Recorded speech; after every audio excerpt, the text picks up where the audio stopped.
Audience building is misunderstood, or at least it is for consultants like you and I trying to sell strategic engagements. Typical advice is either generic fluff like be consistent, add value, or is around growth hacks or advice on the latest content formats that the LinkedIn algorithm likes. And maybe that works for people who are selling $100 online courses, but how do you build an audience of people who have the budget to work with you, who want to work with you, and are ready to buy the very specific thing that you offer? Studying undisputed authorities, I've noticed a pattern that they don't build audiences, they borrow them. But there's a catch. You can only borrow an audience when you have something worth sharing. Let me show you how this works. David C. Baker and Blair Enns are among the most respected voices in the creative services industry.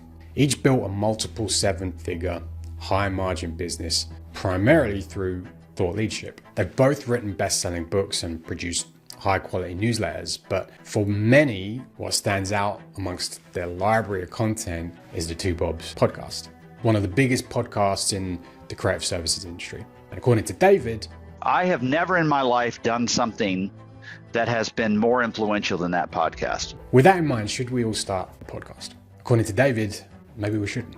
The one warning I would give folks listening to this is that you kind of already have to have a following, because you're not going to build an audience for a podcast organically, at least not much of one. You're going to have to seed that audience by the existing following that you already have. So how did they build the initial audience? That pattern I mentioned at the start of the video, that's where this comes into play. All right, let's start with David. David launched an agency in 1994 and attracted leads by spending $40,000 a year on ads in Communication Arts, which is a trade journal for creative professionals. But after doing that for 5 years, his strategy for attracting new business changed dramatically. He was a subscriber to Cameron Foote's creative business newsletter. And this is back in 1999 when there wasn't a great deal of content online, or at least not like there is today, right? And in the creative space, Cameron's newsletter was a big deal.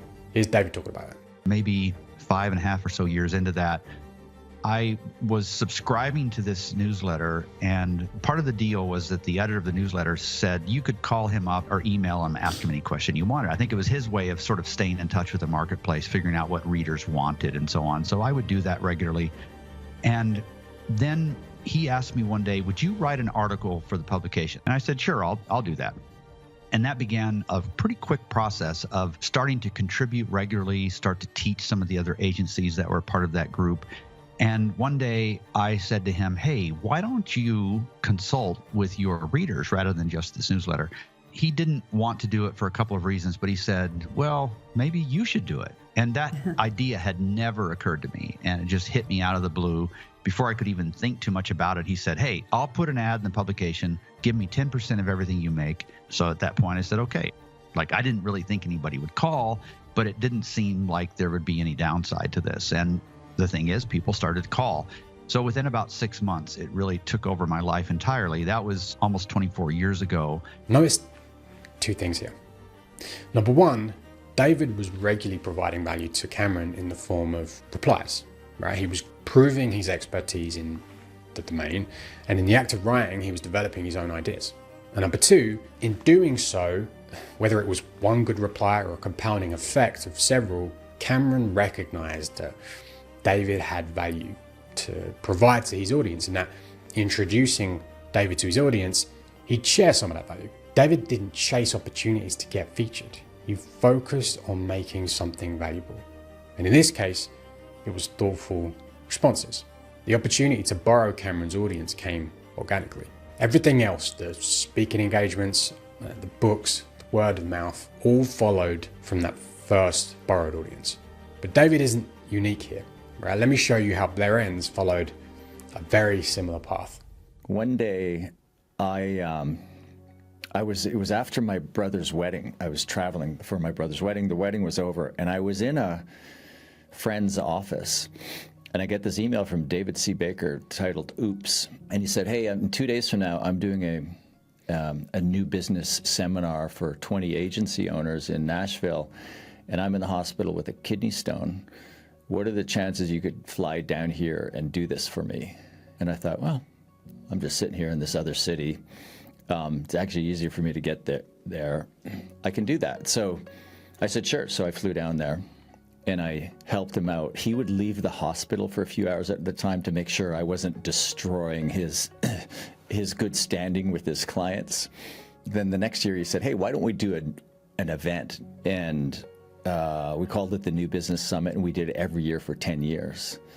And by the time we shut it down, I think maybe there were 50 people when it first started. We had as many as 130 when we shut it down. We shut it down because I got bored with it. But it was, I think that 10 years of the New Business Summit with David Baker, who had a sizable list, had a pretty big, expanded my reach pretty quickly. Don't tell him I said that, though. How did David, how did he know you at that time? Had you spoken at the same events or? No, I hadn't spoken at any events. He didn't. I made sure he knew me. A friend of mine, actually the guy whose office I was in, he owns an agency, and he was in I was in his office in my hometown. He said, when I started my consulting practice, he said, oh, there's this guy, David Baker. You really need to get to know him. And I went to his website. I thought, oh, he's really smart. And then I saw that he had this conference, and I thought, I need to speak at this conference. So I just sent him an introduction. I didn't ask this, and I just said, hey, I'm just starting out. Here's what I do. Here's my website. He emailed back and said, wow, that's really interesting. Do you want to speak at my conference? So I did. And I was horrible. That wasn't your first speaking gig, was it? I won the school oratory competition school-wide when I was in 7th grade. So in Canada, we would call that junior high school, grade 7, 8, and 9.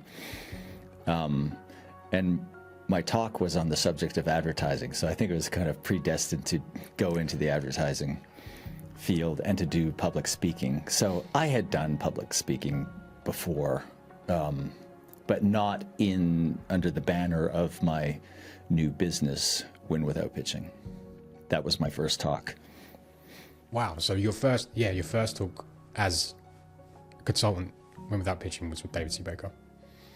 Yeah. So speaking was a big way of building my audience. So David introduced me to a bunch of people. So even though my talk in that first year was pretty bad, a couple people did hire me, and then he invited me back a couple of years later, and then more people hired me. And that was a real community of similar firms, and I got to become well known in that community of firms, and many of those firms over the years hired me. That led to speaking gigs. And that's how you built the email list. I think that's so. That's a great answer. The same pattern emerges with Blair.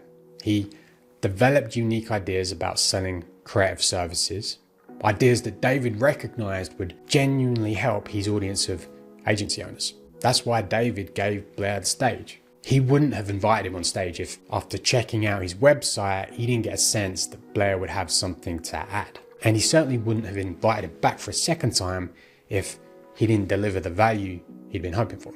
What Cameron did with David, and then David did with Blair, consciously or unconsciously, was they shared a secret. And according to Wharton professor Jonah Berger, author of Contagious, secrets are social currency.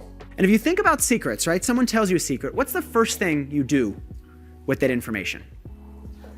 You tell everyone else, right? They tell you not to tell. And what do? You turn around and you tell someone else.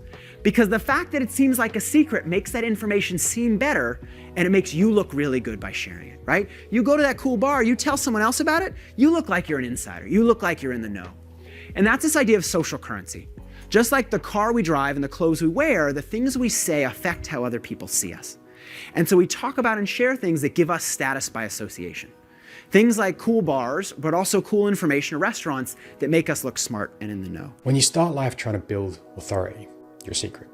Even if you've been doing the work for years, the only people who know you are the people who've worked with you. Many of us get so hung up on being shared and building that audience, but really, if we focused on making something incredibly valuable for a specific group of people, we really wouldn't need to put that much effort into building, because somebody already has the attention of that audience. And if you demonstrate to that somebody that you have value to offer, then you become the secret that they'll share.